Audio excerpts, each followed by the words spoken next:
जय सिया राम दोस्तों, स्वागत है आपका हमारे YouTube चैनल रामायण जय करीला धाम पर। हम आपके लिए एक ऐसी रोचक कथा लेकर आए हैं जो शायद कम लोग ही जानते होंगे कि आखिर पृथ्वी पर यक्षों और राक्षसों की उत्पत्ति कैसे हुई, कौन थे इनके माता पिता, कैसे बने बलशाली और आखिर क्यों लेना पड़ा श्री हरि को अवतार, किसने लिया पहला राक्षस के रूप में जन्म, आखिर कौन था वह राक्षस। तो वीडियो को अंत तक देखिएगा। श्री रामचंद्र जी महर्षि अगस्त से विस्मित होकर बोले, हे महर्षि, सुनते हैं कि राक्षसों की उत्पत्ति विशर्वा से हुई है, फिर उससे पहले लंका में राक्षस कहाँ से आए। तीनों अग्नि के समान तेजस्वी महर्षि अगस्त की ओर दरबार में देखकर रामचंद्र ने बड़े विस्मय के साथ कहा, भगवान, लंका में पहले भी राक्षस रहते थे। यह बात आपसे सुनकर मुझे बड़ा आश्चर्य हुआ, क्योंकि मैंने सुना था कि राक्षसों की उत्पत्ति पुलस्त के वंश में विशर्वा से हुई है, किंतु आपसे यह मालूम हुआ कि उससे पहले भी राक्षस थे। क्या वे राक्षस रावण, कुंभकर्ण, प्रहस्त, विकट और रावण के पुत्रों से भी बलवान थे? उनका पूर्वज कौन था, उसका क्या नाम था और उसका बल पौरुष कैसा था? किस अपराध के कारण भगवान विष्णु ने उन राक्षसों को लंका से निकाल दिया था? हे निष्पाप, विस्तार के साथ यह सब मुझसे कहिए। जैसे सूर्य अंधकार को मिटाते हैं, वैसे ही आप मेरे इस कौतूहल को दूर कीजिए। श्री रामचंद्र के कहे हुए शुद्ध अलंकृत विस्मय युक्त वचनों को सुनकर अगस्त मुनि बोले, पहले जल की उत्पत्ति हुई, जल से कमल और कमल से ब्रह्मा उत्पन्न हुए। ब्रह्मा ने जल आदि तत्वों से सृष्टि की रचना की। जल आदि की रक्षा के लिए उन्होंने फिर कुछ प्राणियों को उत्पन्न किया। वे सब प्राणी भूख प्यास से व्याकुल होकर उत्पन्न करने वाले ब्रह्मा के पास जाकर बोले कि हम लोग क्या करें। ब्रह्मा ने हंसकर उनसे कहा कि तुम लोग इस जल की रक्षा करो। उन प्राणियों में से कुछ लोगों ने कहा, राक्षाम अर्थात आपकी आज्ञा से हम रक्षा करेंगे।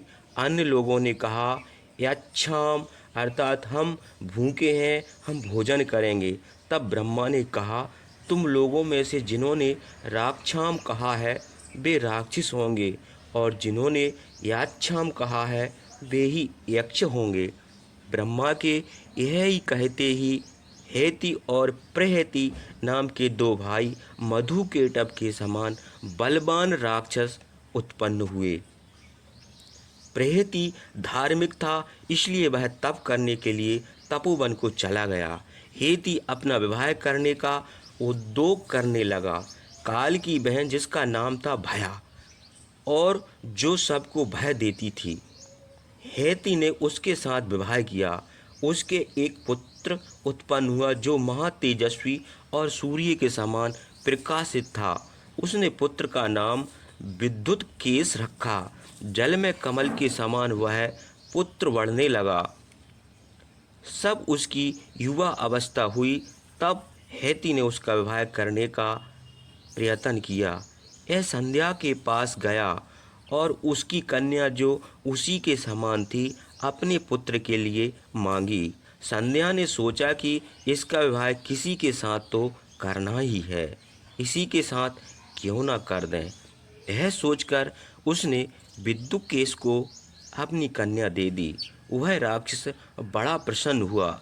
जैसे शची के साथ इंद्र विहार करते हैं, वैसे ही वह अपनी स्त्री के साथ क्रीड़ा करने लगा। उस स्त्री का नाम सालकटा था। बहुत दिनों तक विहार करने के बाद उसने गर्भ धारण किया। प्रसव का समय आने पर मंदार पर्वत पर जाकर उसने पुत्र उत्पन्न किया, और जैसे ही अग्नि के तेज से उत्पन्न गर्भ को त्याग कर गंगा जी चली गई थी, वैसे ही वह राक्षस रति करने की इच्छा से पुत्र को वहीं छोड़कर पति के पास चली गई। उसने पुत्र को कुछ भी प्यार नहीं किया और पति के साथ क्रीड़ा करने लगी। उसका त्यागा हुआ पुत्र वही मेघ के समान शब्द करने लगा। वह शिशु शरद ऋतु के सूर्य के समान तेजस्वी था। वह मुंह में मुट्ठी डालकर धीरे धीरे रोने लगा। उसी समय पार्वती के साथ बैल पर सवार महादेव आकाश मार्ग से जा रहे थे। उन्होंने उसका रोदन सुना। उसे देखकर महादेव और पार्वती को दया आई। उन्होंने उसकी माता के समान उसे भी दीर्घायु कर दिया और पार्वती के कहने से आकाश में विचरण के लिए एक विमान भी उसे दे दिया। हे राजकुमार, पार्वती ने राक्षसियों को वरदान दिया कि राक्षसियां पति का संयोग होते ही धर्म ग्रहण करें और शीघ्र ही प्रसव भी करें। उनकी संतान शीघ्र ही अपनी माता के आयु के समान हो जाए। उस राक्षस पुत्र का नाम सुकेश था। वह महादेव के वरदान से गर्वित होकर इंद्र के समान सर्वत्र विचरने लगा। ग्रामणी नाम का एक गंधर्व विश्वासु के समान तेजस्वी था। उसने देखा कि सुकेश को ब्रह्मा से वरदान मिला है और वह बड़ा धार्मिक भी है, तो उसने अपनी कन्या देववती का विवाह उसके साथ कर दिया। देववती लक्ष्मी के समान सुंदरी और युवती थी। वह अपने सौंदर्य के कारण तीनों लोकों में विख्यात थी। वरदान के कारण सुकेश को सभी ऐश्वर्य प्राप्त थे। पति रूप उसे पाकर देववती वैसे ही प्रसन्न हुई जैसे निर्धन मनुष्य धन पाकर संतुष्ट होता है। उस राक्षस को भी उसके साथ रहने से बड़ा आश्चर्य हुआ। वह राक्षस काजल के पर्वत से निकले हुए महागज के समान था। हे रघुनंदन, कुछ दिनों के बाद सुकेश ने उस स्त्री से तीनों अग्नि के समान तेजस्वी 3 पुत्र उत्पन्न किए। उनमें एक का नाम मल्यवान, दूसरे का सुमाली और तीसरे का माली था। ये तीनों बड़े बलवान। अपने पुत्रों को रुद्र के समान तेजस्वी देखकर सुकेश बड़ा प्रसन्न हुआ। वे तीनों लोकों के समान स्थिर, तीनों अग्नि के समान तेजस्वी, तीनों मंत्रों के समान उग्र और तीनों दोषों वात पित्त कफ के समान भयानक थे। सुकेश के तीनों पुत्र बड़ी शीघ्रता से बड़े हुए। जैसे औषध न करने से रोग बढ़ जाते हैं, उनको जब यह मालूम हुआ कि तपस्या के बल से उनके पिता को वरदान और ऐश्वर्य प्राप्त है, तो वे तीनों भाई सलाह करके सुमेरु पर्वत पर तपस्या करने चले गए।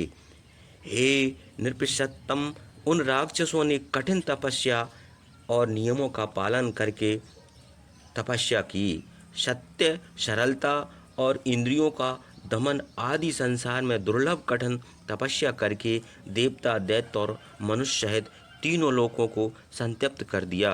कठोर तपस्या देखकर चतुर्मुख ब्रह्मा विमान पर चढ़कर देवताओं के साथ सुकेश के पुत्रों के पास आकर बोले, मांगो, हम तुमको वर देने आए हैं। देवताओं के साथ ब्रह्मा को देखकर वे तीनों हाथ जोड़कर बोले, हे देव, हम लोगों की तपस्या से प्रसन्न होकर यदि आप वरदान देना चाहते हैं तो हम लोगों को यह वरदान दीजिए कि हम अपने शत्रुओं को मार डालें, हमको कोई जीत ना सके और बहुत दिनों तक हम लोग जीवित रहें।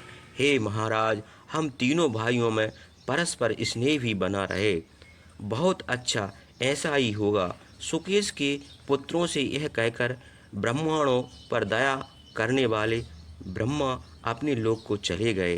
हे रामचंद्र, ब्रह्मा से वरदान पाकर वे तीनों राक्षस निर्भय हो गए और देव दानव सभी को पीड़ित करने लगे। उन तीनों राक्षसों से पीड़ित देवता, दैत्य, ऋषि और चारण आदि को कोई भी रक्षक दिखाई नहीं दिया। जैसे ही नरक में पड़े हुए मनुष्य को कोई रक्षक नहीं दिखाई देता। हे रघुस्तम, उन तीनों राक्षसों ने शिल्प विद्या जानने वालों में श्रेष्ठ विश्वकर्मा से कहा, महापराक्रमी, तेजस्वी महात्मा देवताओं की इच्छा अनुसार घर आप ही बनाते हैं। इसलिए हे महात्मे, हम लोग के लिए आप भी घर बना दें। चाहे पर्वत पर बनाइए और चाहे मंदराचल के ऊपर, किंतु हम लोगों का घर महादेव के घर के समान हो। राक्षस के यह वचन सुनकर महाबाहु विश्वकर्मा ने उन राक्षसों के रहने के लिए अमरावती के समान उत्तम स्थान बनाया। विश्वकर्मा ने कहा, दक्षिण समुद्र के किनारे त्रिकूट नाम का पर्वत है। उसी जगह सुबेल नाम का दूसरा भी पर्वत है। उस मेघाकार पर्वत के शिखर पर पक्षी भी बड़ी कठिनता से जा सकते हैं। उसी पर्वत के ऊपर 30 योजन चौड़ी और 100 योजन लंबी लंका नाम की नगरी है। उस नगरी में सुवर्ण के गृह, सुवर्ण के चार दीवारी और सुवर्ण के फाटक लगे हैं। हमने उसे इंद्र की आज्ञा से बनाया था। तुम लोग लंका में जाकर वैसे ही निवास करो जैसे इंद्र आदि देवता इंद्रपुरी में रहते हैं। राक्षसों के साथ लंकापुरी में रहने से शत्रु आपका कुछ न बिगाड़ सकेंगे, क्योंकि शत्रुओं का वहां पहुंचना बड़ा कठिन है। विश्वकर्मा के यह वचन सुनकर वे तीनों राक्षस हजारों अनुचरों के साथ लंका को चले गए और वहां रहने लगे।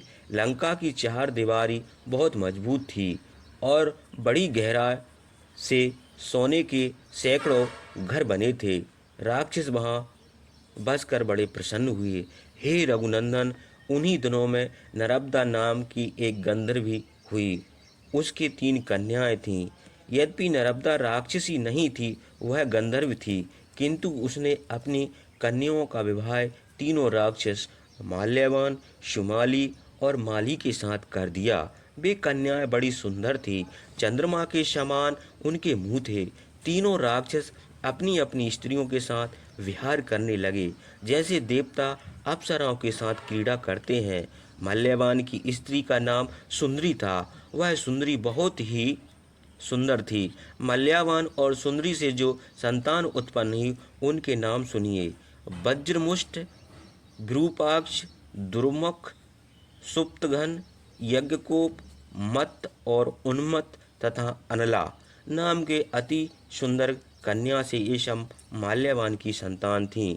सुमाली की स्त्री का नाम केतुमती था। वह अपने पति को प्राणों से भी अधिक प्यारी थी। सुमाली की बहुत सी संतानें थीं।